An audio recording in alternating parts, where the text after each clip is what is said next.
জাতীয় ঐক্যমত্য কমিশনের জুলাই সনদ নিয়ে দলীয় মতামত জমা দিয়েছে বিএনপি। দলটি ৩টি বিষয়ে আপত্তি জানিয়েছে। সনদকে সংবিধানের উপর প্রাধান্য দেওয়া, সনদ নিয়ে আদালতে প্রশ্ন তোলা যাবে না এমন অঙ্গীকার এবং নির্বাচনের আগেই সব সংস্কার বাস্তবায়নের শর্ত।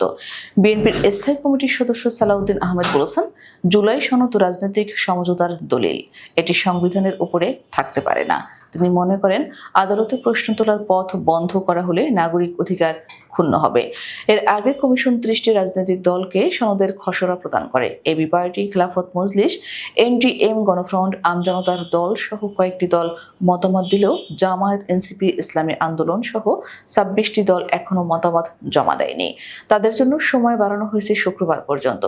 বিএনপি আরও জানিয়েছে, সাংবিধানিক সংস্কারগুলো নির্বাচন পূর্ব নয়, বরং পরবর্তী সংসদে বাস্তবায়ন করা উচিত। তারা আশা করছে, সংশ্লিষ্ট সব পক্ষের আলোচনার মাধ্যমে বৈধ ও সাংবিধানিক প্রক্রিয়ায় সনদ বাস্তবায়ন সম্ভব হবে।